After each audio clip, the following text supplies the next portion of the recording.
할렐루야. 11월 28일 월요일입니다. 오늘 본문은 전도서 1장 12절서부터 18절까지의 말씀입니다. 나 전도자는 예루살렘에서 이스라엘 왕이 되어 마음을 다하며 지혜를 써서 하늘 아래서 행하는 모든 일을 연구하며 살핀즉 이는 괴로운 것이 하나님이 인생에게 주사 수고하게 하신 것이라. 내가 해 아래서 행하는 모든 일을 보았노라. 보라, 모두 다 헛되어 바람을 잡으려는 것이로다. 구부러진 것도 곧게 할 수 없고 모자란 것도 셀 수 없도다. 내가 내 마음속으로 말하여 이르기를, 보라, 내가 크게 되고 지혜를 더 많이 얻었으므로 나보다 먼저 예루살렘에 있던 모든 사람들보다 낫다 하였나니 내 마음이 지혜와 지식을 많이 만나 보았음이로다.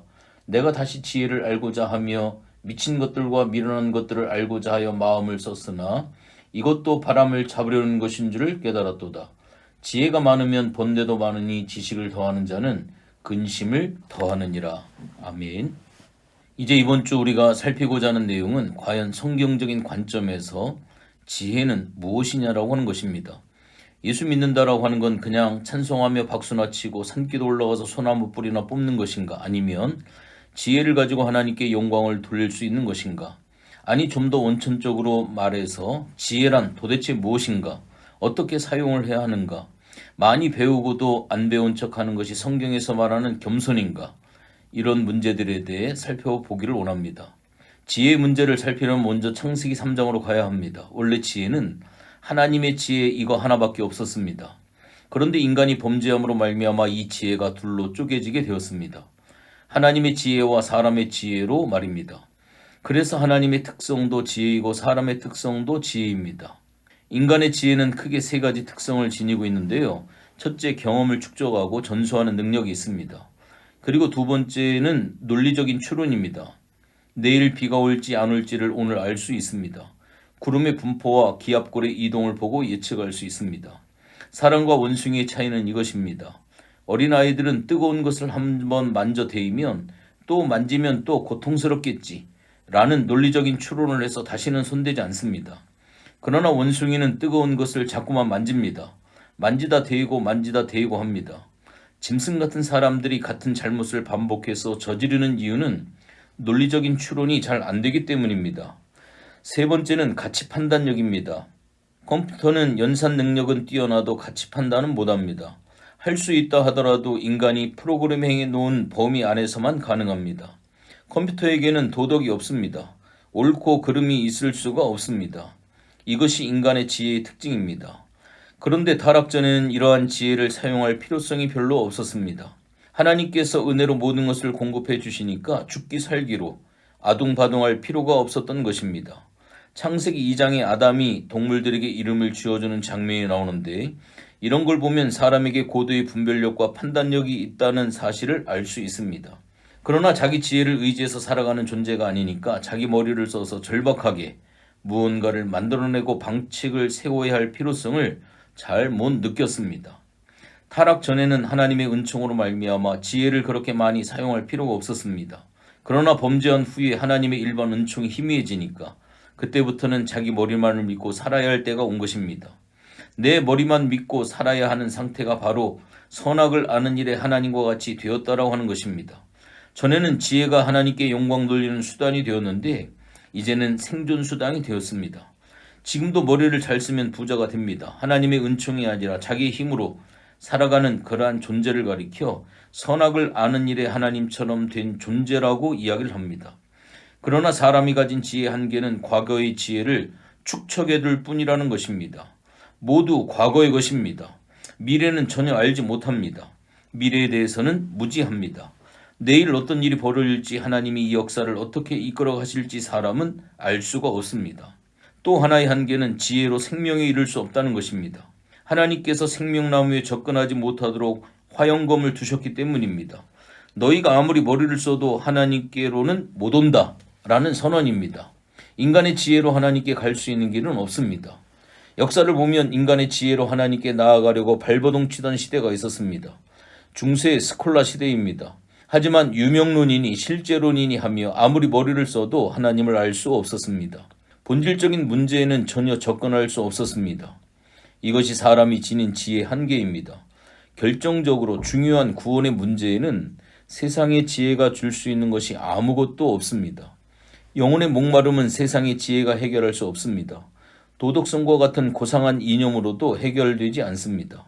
인간의 지혜를 가지고 컴퓨터를 만들었다고 하지만 그걸 가지고 범죄하는 데 이용하고 점치는 데 이용하고 있습니다. 얼마나 어리석은 것인지 알 수가 없습니다. 그래서 솔로몬은 세상의 지혜를 이렇게 규정을 합니다. 구부러진 것을 곱게 할 수 없고 어지러진 것을 셀 수 없다. 15절에 보면 그렇게 이야기를 합니다. 에레미야식으로 표현하면 표범이 그 반점을 없앨 수 있겠느냐. 에레미야 13장 22절의 말씀이죠. 반면에 하나님의 지혜는 미래의 지혜고 선한 뜻을 이루는 지혜고 사람을 살리는 지혜입니다. 우리가 여기서 제일 먼저 우리가 전제해야 할 것은 사람의 지혜가 전부가 아니라는 것입니다. 세상의 지혜는 먹고 살기에 불편하지 않을 정도면 무방하지만 영적인 문제, 미래에 관한 예측은 전혀 하질 못합니다. 따라서 자신의 머리만 믿고 살겠다는 사람처럼 어리석은 사람은 없습니다. 솔로몬은 이 점을 역설을 하고 있죠. 성도는 닫힌 세계에서 열린 세계로 나아가는 백성들입니다. 이 답답하게 닫혀있는 세상에 생명과 영감을 공급해주는 백성, 다시 말해서 하늘이 열리는 체험을 가진 존재입니다. 닫힌 세계에서 사람의 지혜만을 가지고 살아가는 존재가 아니라 타락 전의 인류처럼 하나님과의 교통이 있습니다. 하나님이 우리에게 부어주시는 생명과 영감을 가지고 살아갑니다. 사람들이 썩어가는 세계에서 숨막히게 살아가더라도 예수 그리스도의 복음을 증거받으면 영이 살아납니다. 답답함이 물러가고 썩어가던 것이 다시 생명의 자리로 환원됩니다. 스데반에 숨겨둔 장면을 기억하십니까? 만일 닫힌 세계에서 살았다면 돌에 맞아 죽는 자리는 얼마나 큰 저주의 자리입니까? 그러나 닫힌 세계에서 살지 않는 스데반에게는 한편으로 돌멩이가 날아오지만 다른 한편으로는 하늘이 열립니다. 그래서 하나님의 보좌 우편에 서 계신 예수님을 바라봅니다. 그래서 그의 얼굴이 천사의 얼굴로 변화되는 것입니다. 이것이 바로 예수 믿는 사람들의 본질입니다. 일본의 한 저명한 회사 사장이 일본의 산업이 세계를 정복한 것은 일하는 사람들이 자기의 전문 분야 외의 것들도 공부했기 때문이다 라고 하는 이야기를 했습니다. 일본 교육의 한 강점은 전공 분야만 교육시키는 게 아니라 전혀 엉뚱하고 관계없는 것까지 교육을 시킨다고 하는 겁니다. 공대생들에게 경영학을 공부를 시킨다고 하죠. 이것이 일본이 처음 시도했던 일입니다. 그랬더니 어떤 한 분야만의 전문가가 보지 못하는 통찰력을 갖게 되더라는 것입니다. 여러 가지 신기원을 이룰 그러한 그 창조물들은 전문가가 아닌 비전문가에 의해서 많이 만들어졌다는 이야기입니다. 전문가가 못 보는 부분도 또 다른 열린 세계에서 바라보면 보인다라고 하는 그러한 사실이죠. 오늘 우리들 신앙인들은 바로 이 열린 세계로 우리가 나아가야만 합니다. 세상 사람들은 닫힌 세계에서 올망졸망 살아가지만 우리는 하나님의 시각에서 열린 하늘을 응시하며 살아가야 합니다. 그러니 바라보는 내용이 다르고 추구하는 목표가 당연 다를 수밖에 없습니다. 우리 그리스도인들에게 지혜는 필요 없습니까? 그렇지 않습니다. 지혜도 하나님이 주신 은혜요 능력입니다. 단 사람의 지혜는 하나님의 지혜의 침례를 받아야 합니다. 하나님의 지혜의 은혜 속에 있어야만 사람의 지혜가 바른 방향으로 가고 열매를 맺습니다. 돈이 나쁜 것인가요? 아닙니다. 돈은 중립적입니다. 여러분 될 수 있으면 돈을 많이 버는 것 중요합니다.